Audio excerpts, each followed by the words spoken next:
미국판 삼풍백화점, 플로리다 아파트 붕괴, 폭격당한 듯 무너져 내린 플로리다의 비극. 2021년 6월 24일 새벽 2시경 미국 플로리다주의 12층짜리 아파트의 일부가 건물 노후로 순식간에 무너져 내리는 끔찍한 사고가 발생. 이 사고로 98명이 사망했는데요. 아, 저 뉴스 보고 너무 놀랐어요. 그냥 주저앉았잖아. 게다가 새벽 2시면 다 사람들이 귀가해서 집에 있을 시각이죠. 진짜 다 자다가 저렇게 된 거 아니에요? 다층 건물이 층층이 팬케이크 형태로 붕괴된 데다가 추가 붕괴 위험까지 있어 수색과 구조가 쉽지 않은 상황. 그리고 몇몇 유족들은 희생자의 주검을 일부만 겨우 수습했을 정도로 참혹했던 사고에서 정말로 기적적으로 살아남은 한 소녀가 화제가 됐는데요. 그 주인공은 바로 16세 데븐 곤잘레스. 아유, 세상에. 이분은 어떻게 살아남으신 거죠? 그러게 그 안에 있었다면서요. 그렇습니다. 어디 뭐 피할 데도 없는데 사실. 네, 사고 당일 해당 아파트 9층 침실에서 영화를 보고 있던 데븐의 엄마 안젤라는 갑자기 건물이 흔들리는 걸 감지. 뭐지? 지진인가? 데븐, 어서 일어나. 일어나서 대피해. 잠이 든 딸 데븐을 급하게 깨웠지만 그녀가 잠에서 깬 순간 갑자기 바닥이 움푹 파이면서 데븐은 그대로 콘크리트 잔해들과 함께 추락하고 말았습니다. 아이고, 인지를 하자마자 자다 깼는데 땅이 꺼지고 있다니 얼마나 무서웠을까? 꿈인 줄 알았을 것 같아. 그러니까 꿈이야 생시야 했겠다 진짜. 근데 9층에서 떨어졌으면요. 살았다 해도 부상이 어마어마할 것 같거든요. 데븐은 건물 5층에 떨어졌고요. 가까스로 의식을 차린 뒤 엄마 어디 있어? 살려주세요. 여기 사람 있어요. 하지만 아무런 대답도 들리지 않았고요. 잔해물 사이에 다리가 끼어 출혈이 점점 심해지는 상황에서 그녀는 절망할 수밖에 없었습니다. 그런데 이때 거기 누구 있어요?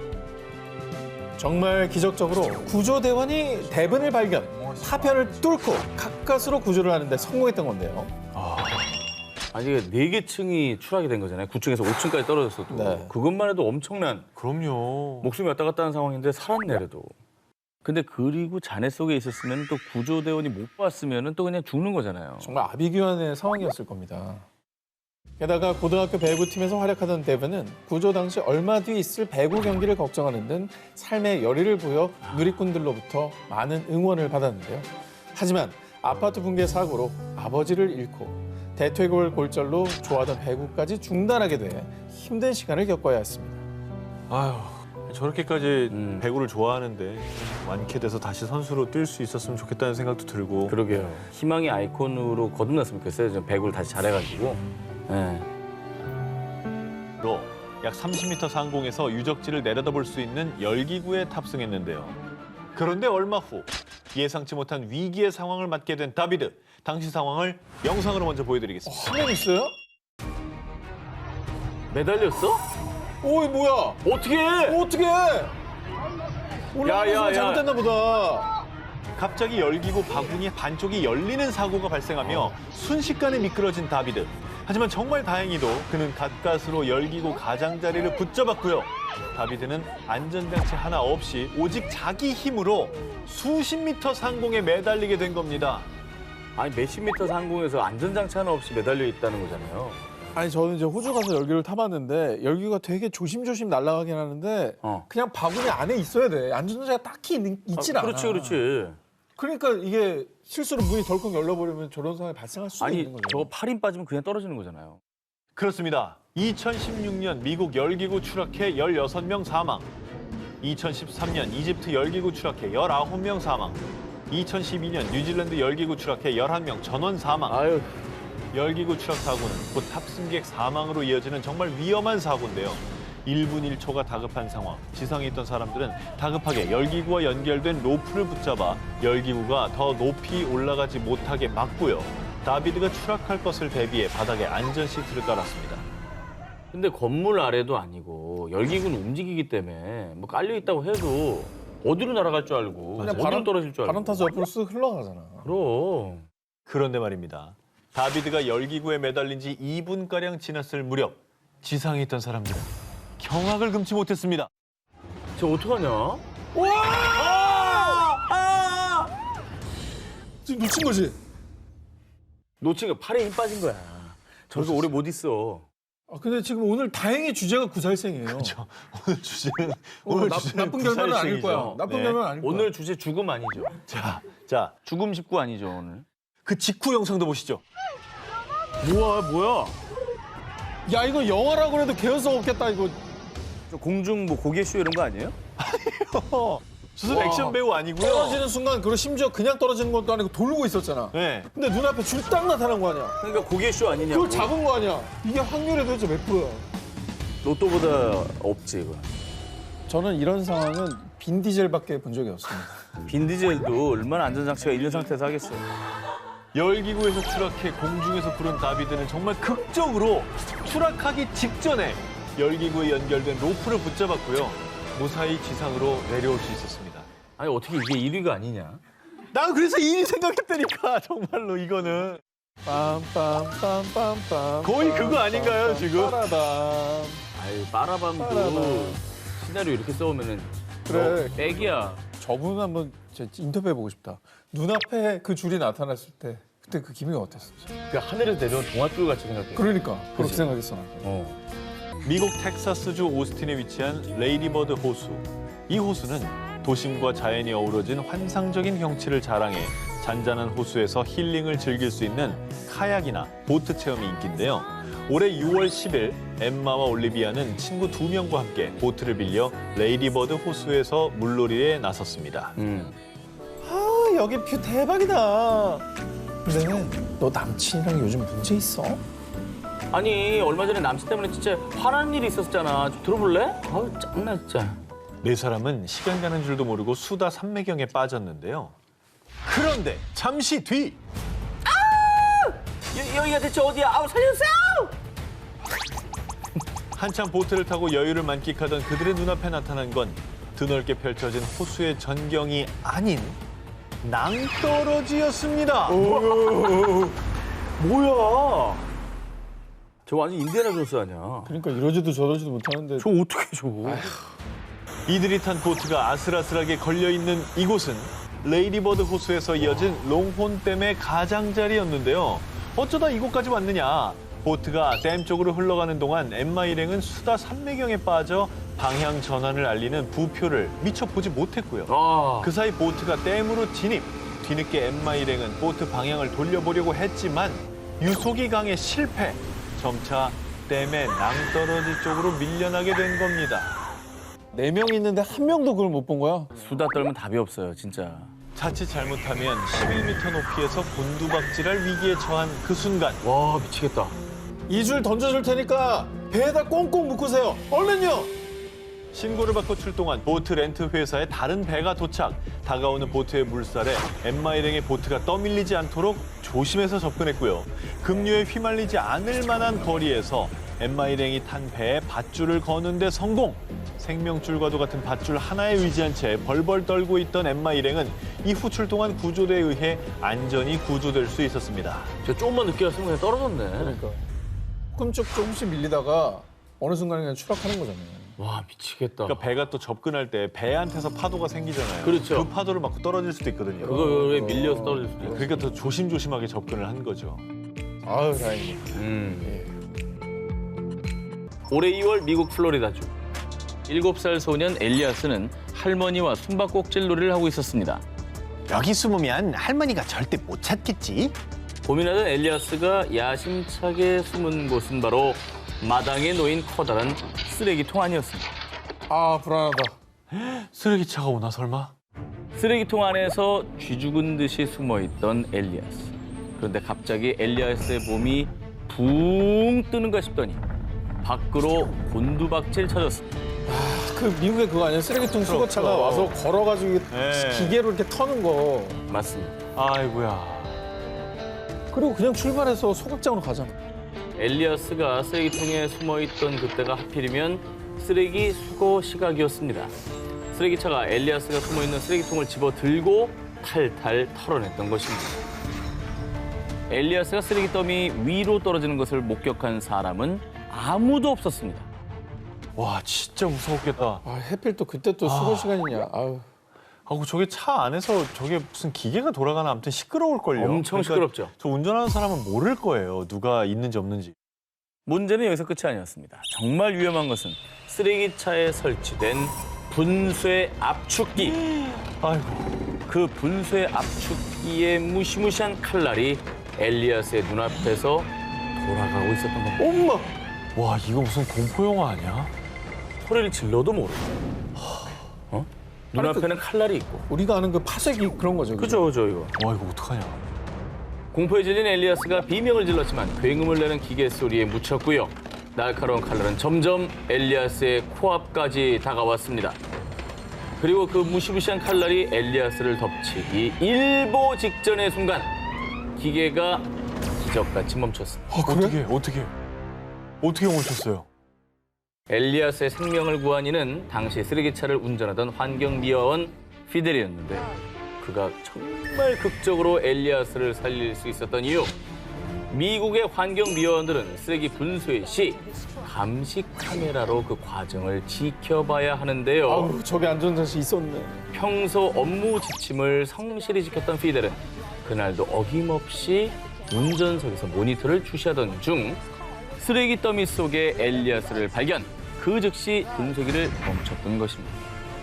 우와 잘했네. 근데 저게 FM대로 하지 않고 늘 분쇄하는 쓰레기 때문에 안 봤다면 그냥 사실 안 볼 가능성이 높은 왜냐면 거죠. 매일 하는 일이니까 네. 저걸 매번 어떻게 쓰레기를 보고 있겠어요. 저거 몇 시간 돌면서 쓰레기통 몇 개나 하겠습니까? 그럼요. 그걸 다 지켜본다는 거 사실 고마운 않죠. 일이죠. 진짜. 사건 이후에 엘리아스와 환경미화원 피델은 둘도 없는 친구가 됐고요. 그리고 예리한 눈썰미와 성실함으로 한 아이를 구한 환경미화원 피델은 그 공로를 인정받아 시민인명구조상을 받았다고 합니다. 드려야죠. 훈장도 드리고 드릴 건 다 드렸으면 좋겠습니다. 그러니까 원칙이 지켜지는 사람이 이래 중요한 것 같아요. 진짜. 그렇죠. 네. 이번 특종 역시 예리한 눈썰미로 누군가를 살려낸 사연입니다. 올해 6월 브라질 토칸칭스주 오토바이를 타고 가던 70대 남성 실바가 갑작스러운 컨디션 이상으로 의식을 잃고 도로 위에 쓰러졌습니다. 그 오토바이 사고가 위험하기도 한데 이런 네. 그 다른 데로 가서 또 추가 충격이 있을 수 있는 거거든요.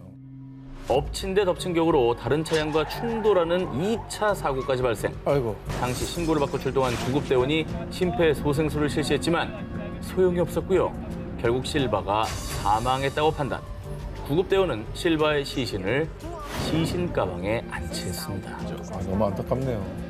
구급대원들은 경찰의 시신을 인도한 뒤 현장을 떠났고요. 경찰들이 현장을 정리하고 있는 사이 해당 사고를 취재하려는 기자들이 몰려들었습니다. 그런데 사건 현장을 카메라에 담고 있던 페레이라 기자가 시신 가방을 찍던 중 목격한 정말 충격적인 광경. 시신이 움직여요. 진짜 움직였다고요? 시신으로 판단할 때는 보통 심장이 정지됐다는 걸 확인하는 거 아니에요? 그렇죠. 기자가 뭐 이렇게 뭐 바람에 불간다거나 뭐 이런 거 잘못 본 거 아닌가? 그 정도로 얘기했을 것 같진 않은데? 무슨 일이지?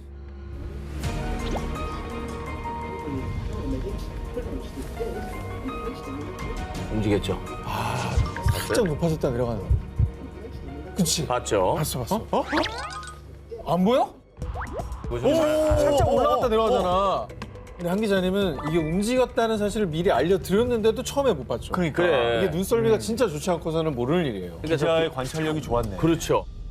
현장에 있던 경찰들이 곧바로 시신을 확인한 결과 정말로 사망한 줄만 알았던 실바가 아주 옅게 숨을 쉬고 있었습니다.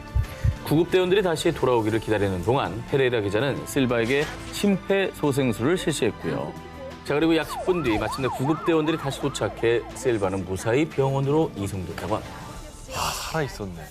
진짜 저 기자분의 눈썰미가 없었다면 이게 그냥 그대로 시체안치소로 가서 처치를 못 받을 수도 있었던 거잖아요. 그렇죠. 자, 예리한 눈썰미로 한 생명을 살린 페레이라 기자는 이 사람을 살려야 되겠다는 본능 외에는 아무것도 생각할 겨를이 없었어요. 제 인생에 가장 가치 있는 10분이었습니다. 2010년 폴란드 대통령 전용기 추락, 97명 전원 사망. 2019년 이 항공사 비행기 추락, 탑승자 157명 전원 사망. 이렇듯 항공기 사고는 낫다 하면 대부분 대형 사고이기 때문에 생존자 소식을 접하기가 쉽지가 않습니다. 그런데 2018년 1월 터키에서도 168명을 태우고 앙카라에서 출발해 트라브존에 착륙하던 P항공사의 비행기가 활주로를 이탈, 절벽 아래 바다를 향해 돌진하는 아찔한 사고가 발생했습니다. 어휴, 저는 아비규환이지. 그게 어쩔 수 없지. 저 정도면 정말 기도밖에 없죠. 자, 그렇습니다. 순식간에 발생한 사고에 탑승객들은 비명을 지르며 공포에 떨어야 했습니다. 그런데 아찔한 사고 상황에서 정말 기적처럼 168명 탑승객 전원이 구조될 수 있었습니다. 저 걸려 있는 거예요, 지금 저렇게? 사고 당일 약간의 비가 내려 트라브존 공항 활주로가 젖어 있었다고 하는데요.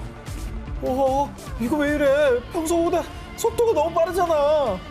젖은 지면 때문에 비행기가 착륙 후에도 속도가 줄지 않자 기장은 급하게 브레이크를 밟았습니다. 아이고. 그러자 비행기가 급회전하면서 중심을 잃고 공항 옆에 바다를 향해 돌진했던 겁니다. 자, 그런데 정말 다행히도 바로 절벽의 진흙 속에 비행기 바퀴가 걸리면서 침몰 위기 직전 비행기가 기적처럼 멈췄던 겁니다. 비가 와서 미끄러지긴 했지만 비가 와서 진흙이 된 게 그렇죠. 이게 정말 다행이네. 마른 흙이었으면 그냥 내려갔겠죠. 아니 근데 저거는 승무원들 공도 있는 거예요. 안에서 승객들에게 어쨌거나 침착하게 버틸 수 있게 도와줬기 때문에 저렇게 그렇죠. 된 거지. 그냥 뭐 승객들이 이미 패닉이었으면은 저 비행기는 멀쩡했지만 그 안에서 이미 막 여러 명이 다쳤을 수도 있다고. 자, 그리고 사고 직후 긴급 출동한 공항 구조대는 추락을 막기 위해서 여객기에 밧줄을 묶었고요. 엔진 폭발을 막기 위해서 물을 뿌리며 신속히 승객들을 구조. 더 큰 사고는 막을 수 있었습니다. 이게 뭐 사고가 자주 나는 건 아니죠. 근데 한 번 사고 나면 사실 거의 대형 사고니까. 그렇죠. 저는 생존했다니까 너무나 다행인 것 같습니다. 그렇습니다. 이번 특종 또한 벼랑 끝에서 기적적으로 살아난 사람들의 사연입니다. 올해 3월 미국의 한 60대 부부는 평생 꿈꿔왔던 노년의 로망을 실현하기 위해서 강아지 2마리와 함께 로드트립을 떠났는데요. 여행을 하던 부부는 미국 북서부 아이다호주의 말라드 협곡을 지나가게 됐습니다. 어머 여보 여기가 말라드 협곡인가 봐. 너무 예쁘다. 그래, 듣던 것보다 훨씬 멋진걸. 달리는 차 안에서 말라드 협곡의 경이로운 풍경을 감상하던 두 사람. 그런데 그때 노부부에게 아찔한 사고가 발생했습니다. 이것도 차예요? 협곡 위에 좁은 다리를 지나던 노부부 트럭이 갑작스럽게 중심을 잃고 난간을 향해 돌진, 아파트 10층 높이의 협곡 아래로 그대로 추락할 뻔한 사고를 당했습니다. 그런데 불행 중 다행으로 트럭에 연결된 카라반이 중심을 잃고 도로 바닥으로 넘어지면서 트럭을 붙잡아 다행히 추락하진 않았습니다. 그렇다 해도 저 빨리 꺼내야 될 텐데 안에 있는 사람을. 그렇죠. 저 고리가 언제 끊어질 줄 알아요. 그렇죠. 그리고 그 안에 있는 사람은 움직이기도 쉽지 않았을걸? 그럼 내가 혹시 움직이면 움직였다가 떨어질 수 있으니까. 아유, 움직이지 마! 깜짝이야. 깜짝이야. 저는 이제 몰입을 하고 있습니다. 그렇습니다. 차량은 트레일러와 쇠사슬 하나로 연결됐기 때문에 언제 추락할지 모르는 아찔한 상황. 그런데 정말 다행히 인근을 지나던 다른 운전자의 신고로 경찰과 구조대가 단 6분 만에 출동. 그러나 구조 작업은 순탄치 않았습니다. 구조대는 우선 주변에 있던 3대 트럭으로 사고 차량을 연결해 고정한 뒤 오케이. 구조대원이 밧줄에 아슬아슬하게 매달려 트럭 쪽으로 접근. 하지만 자칫하면 트럭이 앞으로 쏠려 협곡 아래로 추락할 수도 있기 때문에 조심 또 조심했습니다. 무려 1시간 8분 동안의 구조 작업을 펼친 끝에 노부부와 강아지 2마리까지 무사히 구조할 수가 있었습니다. 구조대도 얼마나 무섭겠어요, 저 상황이. 그리고 자칫하면 차에 떨어질 수도 있으니까. 저 노부부도 어떻게 보면 1시간 넘게 매달려 있었던 거잖아요. 그 자세 그대로. 얼마나 공포스러웠겠습니까? 그 시간이 뭐 1시간이 아니라 정말 한 100시간은 처럼 느껴지셨을 것 같아요. 그죠?